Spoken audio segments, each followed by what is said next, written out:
Hello and welcome to this week's Blockchain Gaming News Roundup with me, Jenny Jordan, and my co-host, John Jordan. Today is Friday, the 17th of January, and we've got quite a big stack of headlines today. So let's get started. We're starting with Ronin, and its grants program, its ecosystem grants program is launched, 10 million. So it's actually two grants in there. Can you tell us about the difference between them, their size, and who can apply for them and so on?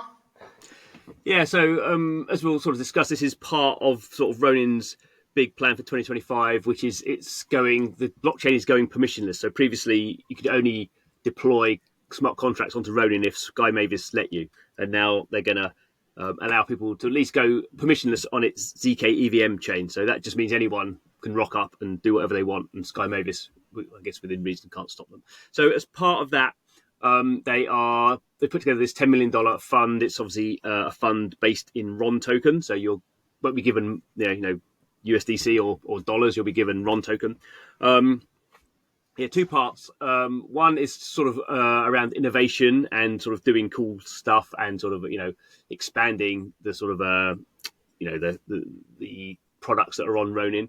So that's up to $300,000 of RON for people who sort of pass that test. And then the sort of other more sort of mundane one is what they call the Waypoint grant, and Waypoint is their sort of simple wallet solution where you just basically it creates a Ronin wallet for you using email. So very much like Immutables, Passport, and various other similar wallets.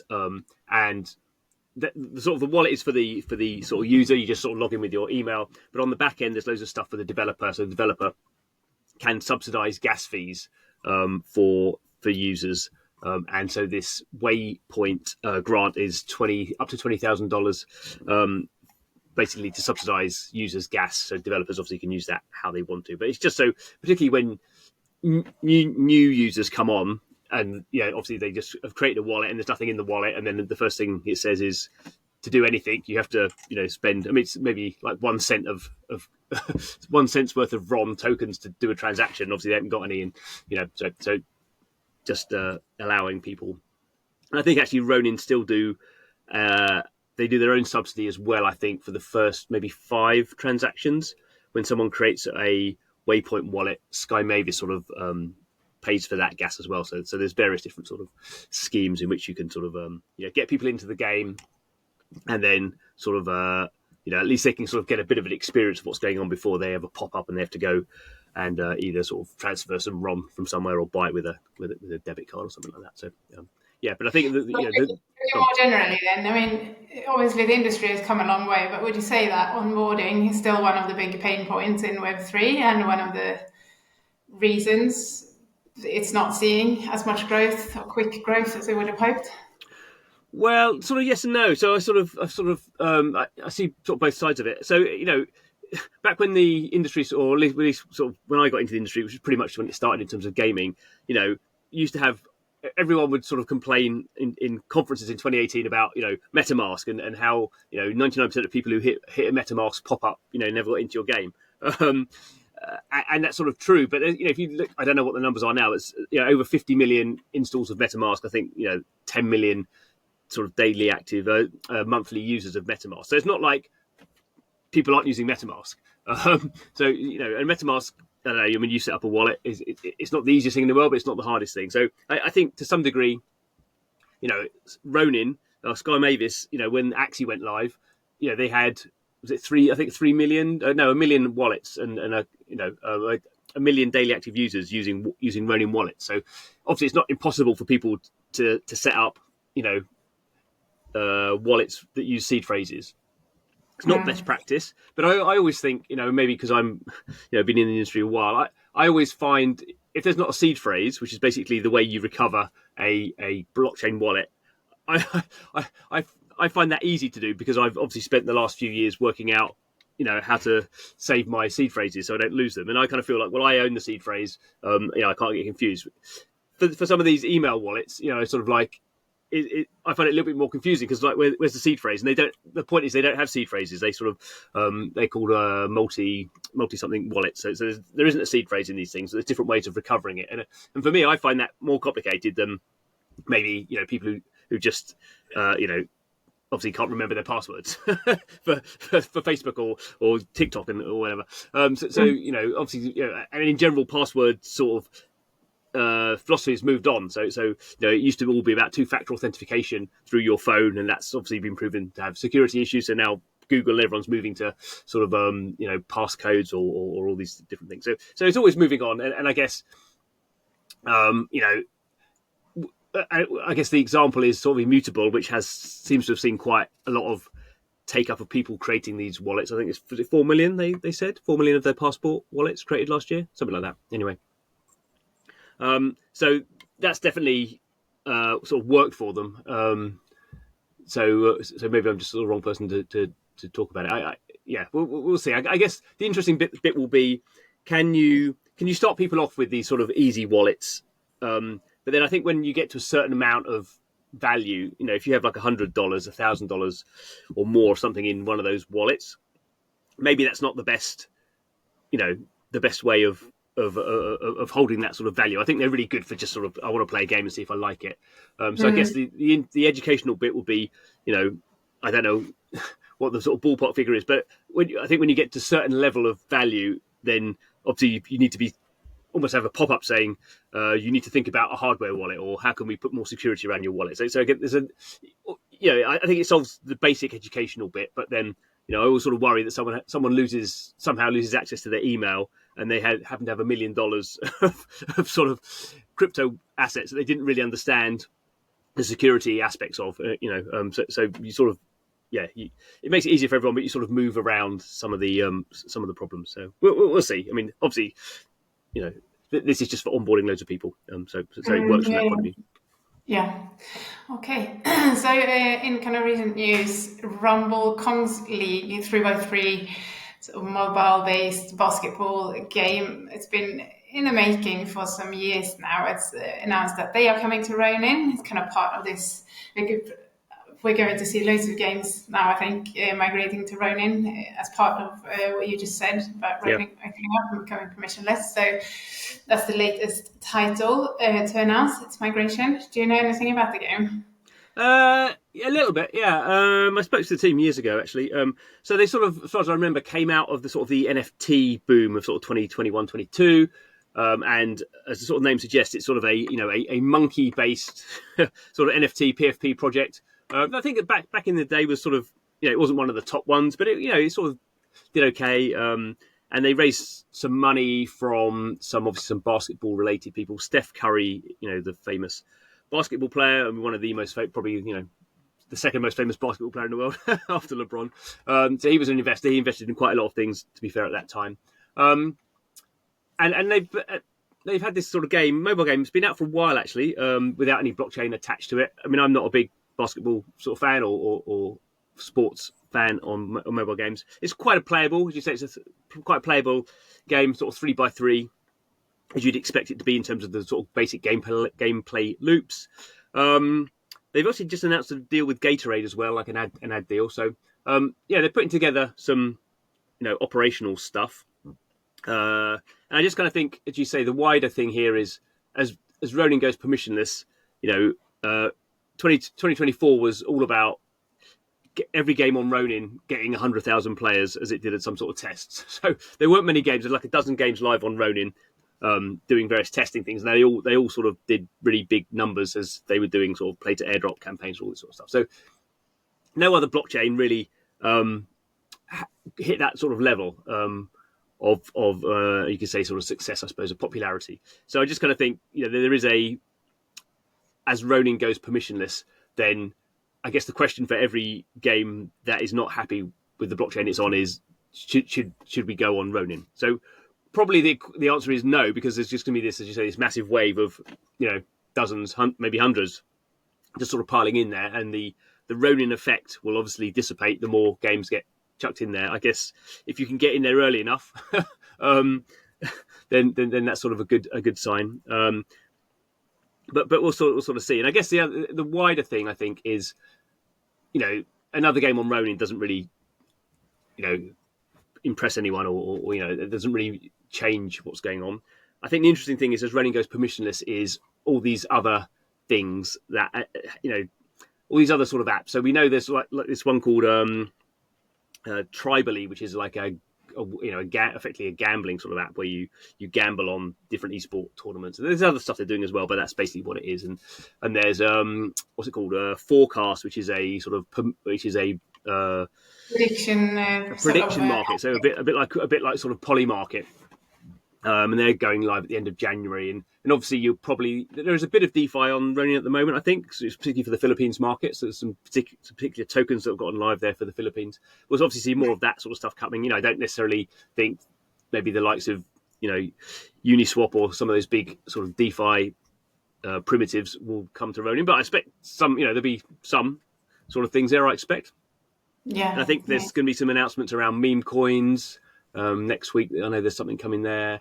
And obviously they've dropped Sky Mavis dropped its sort of AI agent sort of a meme, Jehu sort of token. So, I think that's actually where Sky Mavis have actually been pushing, which is the surprising thing about Ronin going permissionless will be the non-gaming stuff, really, or the games adjacent type stuff.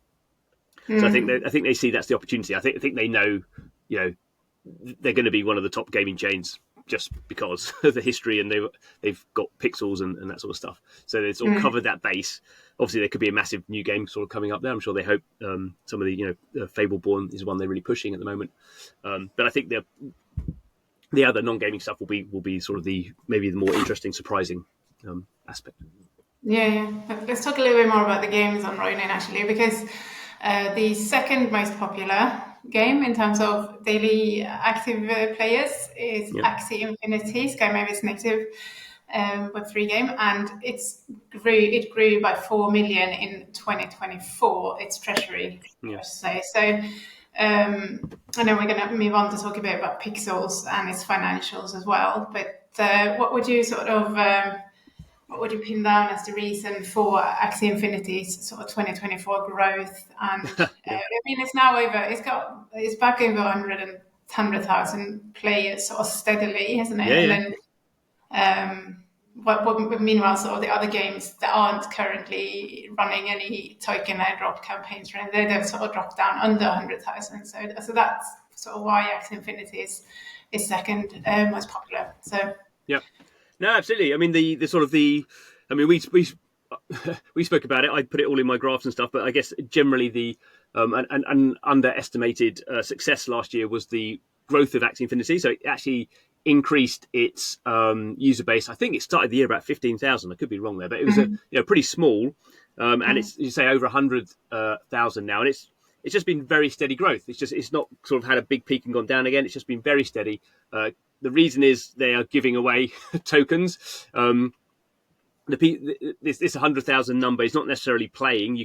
They have daily quests. So if you just literally log in to the game, you get like a small amount of AXS token. And the more you play, obviously, the more you get. But they're giving away, obviously, the numbers sort of change in terms of the dollar price. It's about $100,000 every sort of season, every couple of months. So for people, again, for people in the West, it's the whole thing with Axie Infinity.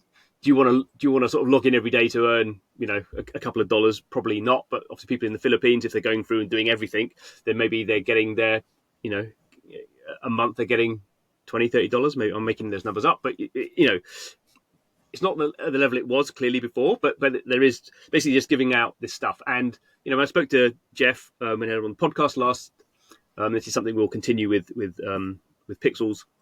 The thing they track is, we're giving away 100,000 AXS tokens, a month or whatever it is.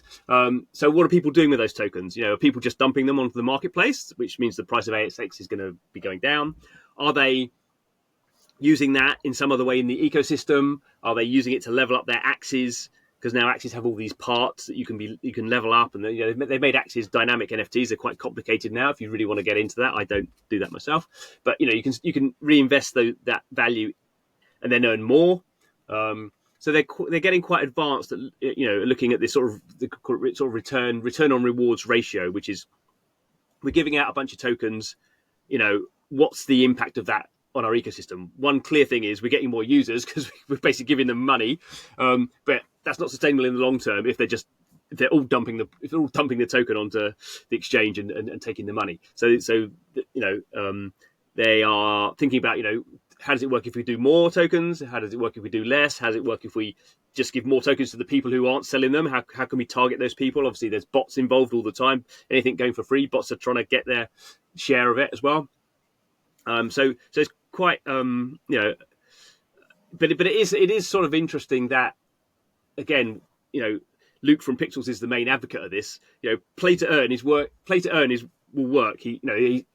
He's convinced. It's not quite profitable yet, but he's convinced if you target the right people and build the right sort of economic model, play to earn is going to work. And it's to the degree the sort of second coming of Axie Infinity. Obviously, nothing like it. As I say, it was at its peak. It was 3 million DAUs and 1 million daily active unique wallets. So we're still 90% of its on-chain activity is where we are now. But it it is, as you say, the second most popular game on Ronin, and so all these new games are coming out, and obviously they have their peaks and sort of troughs when they're having these events.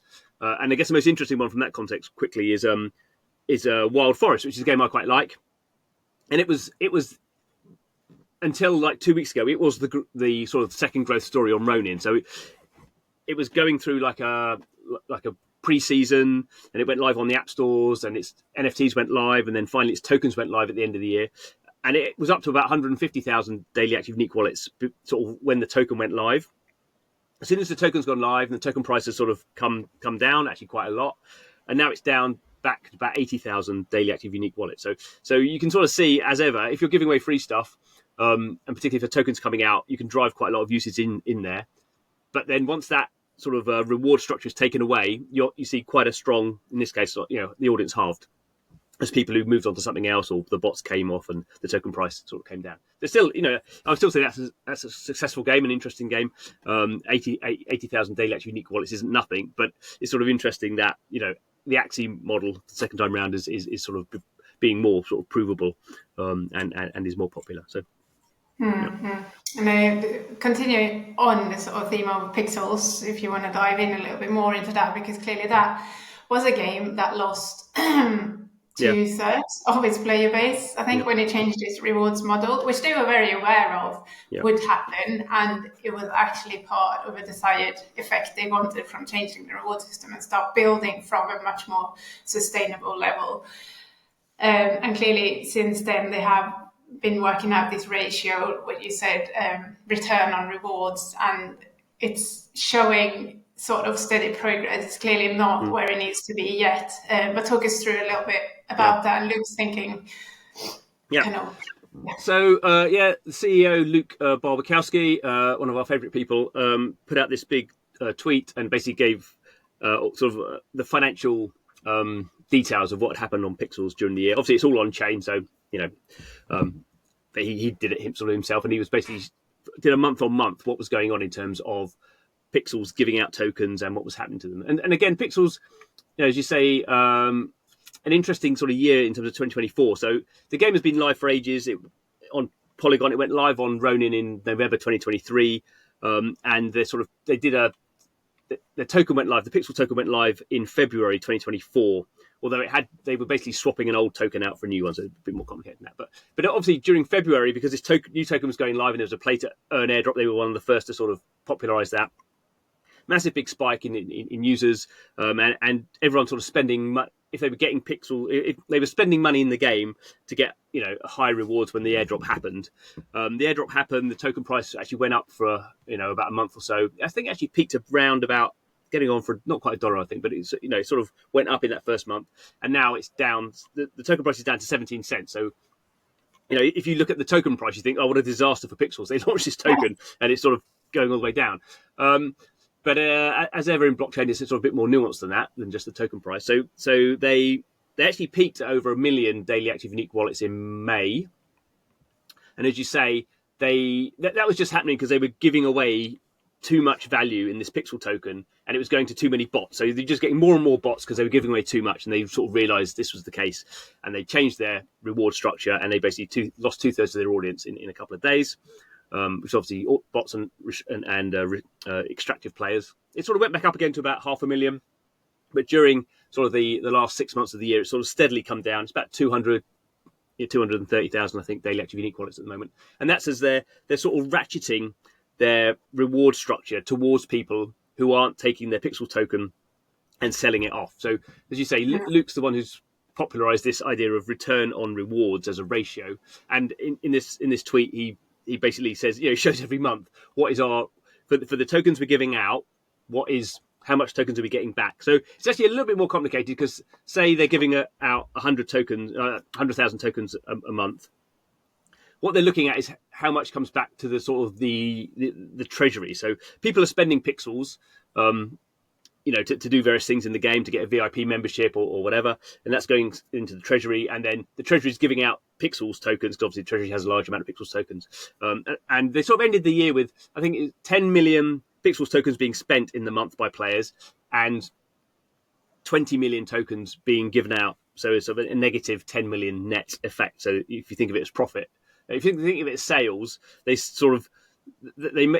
made 10 million pixels tokens, but their loss was 10 million pixels tokens because they're and the ratio at the moment is basically 0.5 or 50%. So for all the tokens they give out, basically half of them sort of leak out, and obviously their goal is to get that to over 1, because that's sort of your break even. You're giving out you're giving out 10 million tokens, and you're getting back 11 million tokens, or however the maths works out. So that's they're not there yet, sort of by a long shot, because I think it's good, it's quite hard. Significantly, if you look at the graph that you sort of made to make a little bit more sense of the numbers, was that 50%, 0.5 ratio has steadily gone up today. It was much lower when it started, and sort of slowly it's been very steady, sort of an upwards.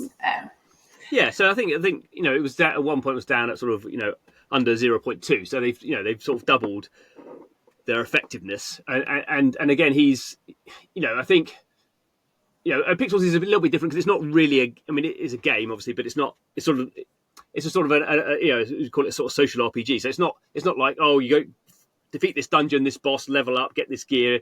It's not a game in that sense. It's much more an sort of economic simulator. So they have much more latitude than a lot of other people to sort of fiddle around with this sort of stuff. And basically, that's the main thing they're looking to do now. Because if they say, if we can get this ratio to over 1, then basically for every dollar we're spending on marketing, we're getting more money back, which is obviously how most businesses in the world work. Certainly in the games business, they spend loads of money on marketing, but they know they're making their money back. So, and obviously, if you're doing that with a crypto token, that's even more interesting, because you've basically created this crypto token from nothing, and then your treasury becomes sort of very valuable, and also you have a network of knowing who are good players. So that's the other thing they're building out, and they're sort of calling it now sort of I can't remember the exact terms, but like the pixel ID system sort of thing is what they're trying to do, and they're looking at if I give a wallet pixels, what does it do with it? Again, it's going back to the Axie thing. Does it just dump it on the market and take the reward? Does it reinvest in pixels? Well, I'm going to give more money to people who are reinvesting in pixels, and then you sort of try to get predictive about these wallets that are reinvesting their pixels in the game. How can I identify more wallets like that? What does that wallet look like? Is it a Ronin wallet, or can we see how that account was created? Do we know where it is in the world? Do we know, and if they find more of those, then they can market to those wallets sort of earlier and give them more and get them in the system. So that's really their big goal. And to be fair, this is, sort of everyone should be thinking about this, and marketing people should be thinking about this all the time. That's their job.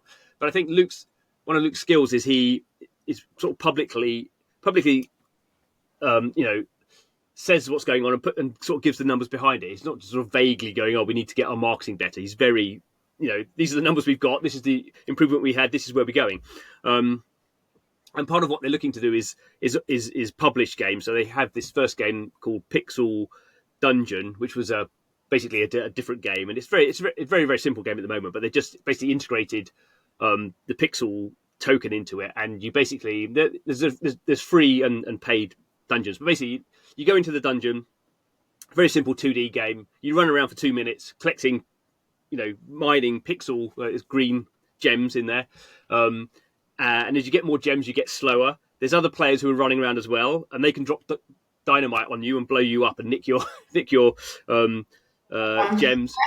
And there's also goblins, and goblins are really fast, and they're asleep. But if you wake them up with going too close or tapping to do too much mining, they come and destroy you. And if they destroy you, you sort of drop your rewards, and then someone else can come and pick it up. So it's it's very, very simple.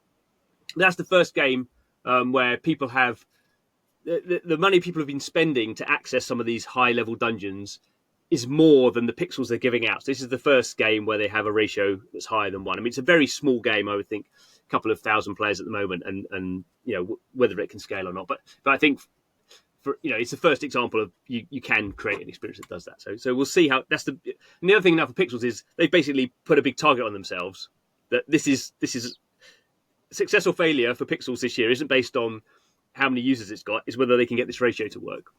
So yeah, good. Fine, let's move on. That was a bit longer than I expected.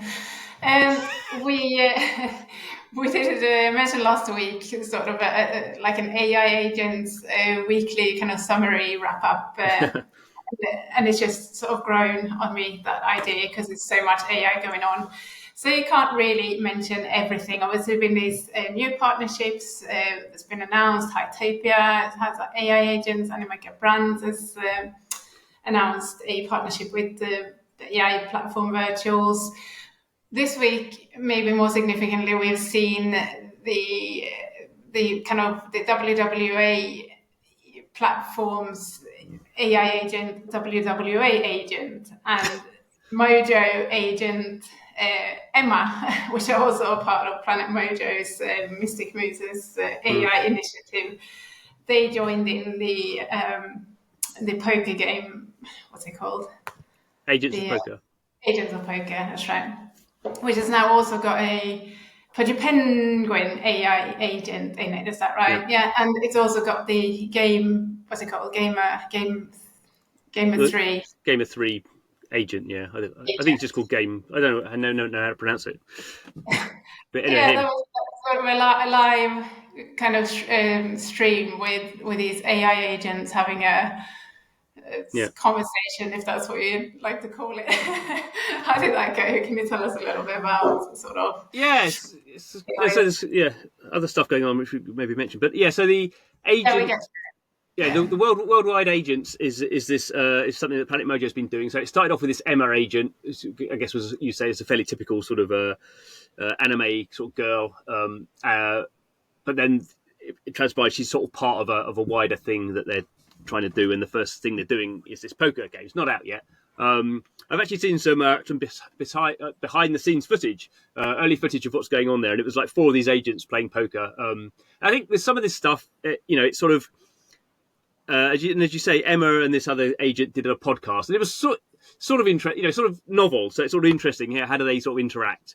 But often it can just be like a little bit mundane. That they sort of say, if they say things that are not idiotic or stupid, but humans wouldn't say them. It's sort of a bit sort of stilted because obviously it's sort of generative. And there's not enough character in there. I think the problem is if you put too much character in there, then they sort of spiral out of control and just talk nonsense. So there's quite a difficult way of sort of getting the agent to, not be boring but not be ridiculous. So the podcast, I mean, it was a very short thing. It was an interesting sort of proof of technology, I suppose. I guess it'd be interesting to get the AI talking to it. To have a mix thing, so a couple of AIs and a couple of people, and how, obviously that becomes hard then at that stage. The poker one, again, was, they were just playing sort of poker, and they were sort of trash talking, but it didn't quite work. But then they started playing poker, and then when they were sort of, making bets and stuff, there was just like a moment where you kind of felt there was the interaction. Obviously, the whole thing's, just generative, but you actually felt watching it, oh, this is exciting. They're sort of like, they weren't quite trash talking each other, but there was sort of like, you felt, oh, she's saying something because he's done this, and you can sort of see how it would, how these things would sort of get interesting. So I mean, obviously, early days on that. So we'll wait and see. But I guess the interesting thing with all this sort of stuff is how a human's supposed to interact with these AIs. And I think, obviously we all use ChatGPT now, and that can be interesting. The AIs interacting amongst themselves. I guess the problem is if they're doing it for sort of human, to amuse humans, that's quite hard to do. If the AIs are just talking amongst themselves and there's some sort of other outcome, then that's a bit more interesting. So maybe, in the Agents of Poker scenario, maybe we don't want to sit there and watch them play poker because that's boring, but maybe we might bet on which one's going to win. So the outcome's interesting, not the actual situation. And then obviously when you come to more general AI agents doing, say, trading tokens, you don't care what tokens they trade, you just care if you got profit or loss. So I guess that's the... You could do that also, like who are going to come up still being friends at the end of the match. No, exactly. Yeah. Who might come up marrying each other, who are going to go on a date, that sort of thing. No. Exactly. That's sort of fun sort of thing. So but there's as I say, I just kind of think there's so much going on and there's so much hasn't been announced, and obviously a lot of the stuff there's sort of a bit of a backlash now where not everyone, but people are saying a lot of these agents are just LLM wrappers. It's just saying, there's nothing novel there. They're all commoditized ChatGPT sort of systems, which, I'm not technical enough to know if that's the case. Obviously, there's some of that going on. But equally, the whole technology is so transformative that even if you're just doing the sort of the common and garden stuff, that could be quite interesting in the context of your own projects. Well, I know it's been used as an excuse for years for Web3 gaming or Web3 like crypto in general, but obviously it is a new emerging technology, so it will still be a bit, trial and error and experimental as for now. But I do think that the sort of main criticisms that this is completely brain dead and it's gonna like further lower our IQ and stuff, to watch it go suck out all the creativity from human, that sort of thing. I mean, a lot of human created stuff out there, content on YouTube. If I look at my own kids and the stuff they watch, I mean, that is brain dead, if nothing else. So I have some sort of hope that actually AI could lift this sort of. I mean, it's the whole thing is, when photography came in, what did they think that was going to do to sort of classical art? When the cinema came in, when the talkies came in, every new bit of technology, someone complains that we're dumbing down, and obviously to some degree it's true, and to some degree it's not true. Now you said that there might be more relevant stuff to mention on the AI front, and I've got a few things, but you go on. What did you think this week stood out to you? No, you say that, I totally... Okay, so Blocklords has done its first sort of AI agent, and they're doing it like... There's this one called Freya, Fraser, I can't remember. Fraser, something like that. Fraser. And that was one of the first AI agents where they were basically locking a pot of crypto, and you had to pay crypto to communicate with this chatbot. And there was something that she'd been told not to do, and you had to persuade her to do it, and then you won the sort of prize pool. The first one was she wasn't allowed to send anyone the prize pool, and then obviously someone managed to do that. And then there was another one where you had to get her to say she loved you or something. And they've done various experiments. And obviously this is just, I mean, in some ways this is just a bit of fun. In some ways it's sort of financial. People think they could win. I think it was like $20,000 or something. $15,000, so not nothing, but not loads. And equally, it's another way of interesting experiment into how can you break these models. And so the Blocklords one again is a little bit of fun. It's just basically taken, but the one thing they have done well, I think, is to bring it into the context of what they're doing. So Blocklords is a strategy game that's been going for over a year now, and it's a very long-term sort of project. But one of the big key parts of it is they want you to create dynasties. So you will have these royalty figures like lords and ladies. There'll be NFTs, and you can get them to marry and have children. And the whole point of everything in the game is it's all the characters will die. This is like it's trying to sort of simulate life to that degree. So the whole point is you're building dynasties. And so in this case of this lady, she's called Elisa Revard, which is part of the sort of lore, and she's like a young sort of princess, I suppose, in a family that's sort of failing, and and there's this prize pool you have to pay at the moment. I think it's like $15 maybe per communication with her. And the point is to persuade her to say she'll marry you, to continue, to create a dynasty. And so sort of people are doing the typical sort of interaction. So it's not sort of great shakes. It's obviously copying something that's out there, but it's sort of interesting. I mean, the prize pool's not massive. I think it's about $4,000 at the moment. And I, having looked at some of the entries, that's for some of the proper AI stuff, you get very, very clever people who obviously work with AI agents and know how to try and jailbreak them. I think we're not at that level with Blocklords. It's sort of people going, "You must marry me, wench," or saying, "Oh, you're really lovely, aren't you? Do you want to marry me?" And I mean, I'm not clever enough to know how to do it, but I'm sure someone will sort of work it out. But I guess there you sort of see, again in Blocklords, I think when they started out, they wouldn't have thought necessarily about AI agents being something that may be part of it. But again, it may be that at this top level of having these dynasties, obviously they were going to that makes total sense now to use Gen AI to create the sort of characters. And you may, at that top level, want AI agents to be playing the game. Not, you don't really care if it's humans or AI agents, who are playing it. And I think that's the other thing for lots of, particularly blockchain games where you have value involved. The new paradigm is, do you care if it's bots anymore? So if the bot, the problem with bots generally is they're extractive and not intelligent. If AI agents can be programmed, given a mission, don't be extractive, invest in the ecosystem in the best way you can, then no one cares. Do you care? Do you care if your entire game is being played by bots if the token price is going up? I guess most people would probably say no. But so, It'd be interesting to see when these AI agents start having children and what comes from that, really. Well, I guess not on that level, but it was, again, this is not related to gaming, but Saga, which is a blockchain we have sort of spoken about that launched last year, and I guess we would say they've struggled to make an impact in the game space, even though they sort of for a long time sort of position themselves as a games blockchain, even though they're just a general blockchain. And actually, what they are is they call themselves the L1 that allows you to make L1. So they come out of Cosmos and all that sort of philosophy. And it's quite interesting. They've come up with this idea. They've done a deal with Virtuals and the Elisa OS and one other one, I can't remember, Wayfinder, I think. So 3 big platforms for AI agents have done a deal with them. And the point for them is they will allow agents to basically create their own blockchains. So instead of agents being created with a token, now agents are creating with a token with their own blockchain.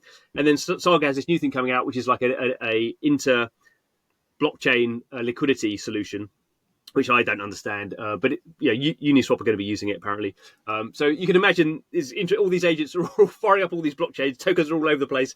And I guess that's a really interesting thing that we've seen this rise in AI agents in crypto, because you sort of need, if you have these computer brains living on the internet, whatever we call it, then it only really works if they have their own money system, and that's what blockchain is. And the problem for blockchain, as we spoke at the start of the conversation, is the interface between humans and blockchain is complicated, because basically we don't live in computers. We live in the real world, and how do you take your made up fiat money and turn it into made up computer money? Well, that's where the problem lies. That's where a lot of the money is to be made. But AI agents, obviously, blockchains are their world, because it has all the resources they need and they can pay for it with blockchain. So that's when it really starts to spiral, I think. So that's quite interesting. That's a good way of putting it. And also, obviously, you've got the security and transparency that comes from the blockchain as well, which could enhance the AI sort of technology in a way that many people would want it to. Yep. Anyway, let's move on. Yeah. So another AI agents news is mighty goat gaming platform, Telegram-based, kind of rewards-based gaming platform that launched last year. It's already, they claim anyway, got like 5 million active players. I don't know if that's just kind of 5 million as part of their Telegram community, their groups and different, or if those 5 million are actually playing games. Anyhow, so in 6th of February, they are launching their AI agents called AlphaGOATs, which will be, just like you've been sort of touching on already, kind of playing, money-making, revenue, sort of bringing in revenue to their owners. by playing games, taking part in like tournaments and prediction things, and they even go down the UGC sort of content creation. So tell us a little bit more about that division. Yeah, we'll sort of see. It's actually funny. I was on a podcast this week actually with Simon Davis, who's the CEO of Mighty Bear Games, very very smart guy, and he's very good at, I think, seeing new trends and sort of layering them in. So they were very early on to Telegram, taking one of their games, Mighty Action Heroes, put it onto Telegram, and then adding these other games. And actually, as he points out, they use a lot of AI to sort of make these mini games. He sort of says they have these AI sort of tools within their studio that they're using for these agents. And they launched a thing called Goat Games, and that's been going on. And it's sort of like a sort of a competitive gaming platform where you get rewarded in this Goat coin, or it's actually GG coin now. That's not live yet, so I guess they're going through slightly one of these situations where lots of people are playing it because the token's going to go live at some point quite soon, I think. And so people are playing it to see what sort of tokens they can get out of it. And then still they've announced this thing called AI. Is it AlphaGOATs? And they're an NFT, or as much as it, best to think of them as an NFT. And you actually have to buy them. So that'd be interesting to see how. And NFT sort of NFT mints have been more about free mints. So can they, can they persuade people that AI agents are interesting enough to spend like $300 buying them? If you get one of these AlphaGOATs, it will come with some GG coins, so you sort of get an allocation of tokens. And then, I don't really know how this is going to work, but they're saying that these agents will play games. You can sort of see how agents could play games. We have sort of AIs in games and bots and that sort of stuff on Telegram. Yeah, that makes sense. But then you say sort of get involved in prediction markets and do user-generated content. I mean, I just don't know how that's going to work. I'm not saying it's not going to work. I just don't know how that is going to work.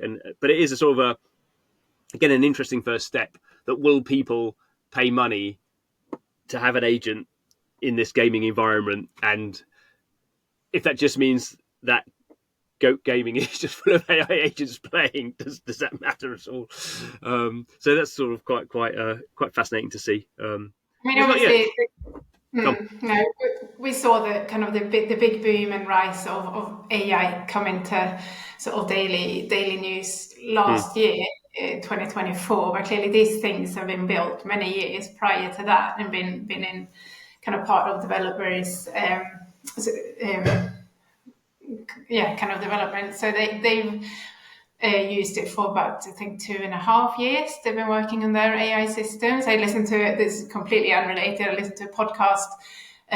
One of the like a Norwegian kind of fitness coach, health coach, is coaching some of the most elite athletes in the world, and he said, "Well, we started using these AI agents, like built our own completely." Like native AI agent system already in 2020 to help us track the kind of fitness curves of our athletes. So only now do we sort of see the breakthrough of it, but clearly it's been there for much longer than that. So yeah. Anyway, let's move on. We have released our top 10 most anticipated blockchain games for 2025 this year. I won't go through them all here, I don't think, but just to mention, it's on the website, blockchaingamer.biz. And also next week on Tuesday, 21st of January, we'll be revealing our top 50 blockchain game companies of 2025, and that will be live with you, John Jordan, from the stage at Pocket Gamer Connects event in London, which that whole afternoon on the second day of the event, 21st of January, is all sort of the whole blockchain track will be there, so with panels and talks, and so just plug in for that. If you are in London at the time, go get some tickets and make your way to the event. Right, finally, let's talk the Sandbox and what you have been learning from Sebastian Bourget this week about kind of Sandbox. Yeah, I'll leave it to you. Yeah, it's good. Had a good chat with Sebastian, who I've known for a long time. But I felt, I mean, I've had him on the podcast before, but I felt this one was, I don't know, because it's the start of the year and they were looking forward, or, it's particularly sort of clear, I think. In my own head, someone who's followed the Sandbox for a long time, I've not felt and it may be totally my fault, I've not felt very clear on sort of what their plans are. So, as I say, it could be some degree me not delving into it in a lot of detail. I think I would say that they probably could have communicated some stuff better. So hopefully that's changing. So we started off talking about the Sandbox Alpha 4, which finished in mid-December. I think it was a 10-week long alpha season where they have all these brands now, over 400 brands building things in the sandbox, and you sort of every day you go in and they sort of cycle through different sort of experiences from these brands, and that was pretty successful. 580,000 players. I mean, they did give away $7.5 million of sand tokens. So again, you can always drive users if you're giving away free money. But I think it was a good. I think even within that sort of a situation, I think the numbers were pretty good. And so they plan to have another 4 of these alpha seasons, these 4 seasons in 2025. At some point, they hope they'll move from alpha seasons to beta seasons. So alpha 5, it will be happening next quarter, and maybe beta 6 or 7. We'll see. So that's sort of good. But I did sort of point out to him, the problem with these sort of events is you drive everyone in there and everyone's having a great time, then it shuts down and you sort of lose the momentum. And he said something which I didn't know and probably should have known, is if you own a land NFT and you have created something, so you could be just like a bloke in a shed, you could be a developer. Those are now persistent. So there's 2,000 persistent experiences in the sandbox. Now, most of those are probably not very good because it's people like me in a shed, sort of just messing around. But some of them, I've not played, so I don't know. Some of them could be okay, but that's not part of the big branded stuff. So he sort of sees the flywheel as the stuff is live now. People are starting to get into it, obviously not in large numbers, but every of these seasons drives more people into it and encourages more developers to sort of build. And so the impression I got was the sandbox is not like going live on the 31st of October 2025. The sandbox is sort of live now a little bit, and it just gets more live. Yeah. Probably there will be a press release about it going live at some, but at that stage it will have already been live for a period of time. So in that sense, I sort of it was good to get that idea that the sandbox isn't going live at some point, which is sort of had been my underlying assumption. Instead, the sandbox is live and it's just getting more live. So that's good. The other sort of big thing was they had said that there was going to be a mobile client, and I always thought that's going to be quite interesting because obviously Roblox is mainly played on tablets, and so the sandbox on a mobile device or a tablet, that sort of makes sense in terms of mass market. But what he said is that then that's no longer the plan. So they were working with Unity to help do that. Unity had a lot of problems last year, the sort of game tech company.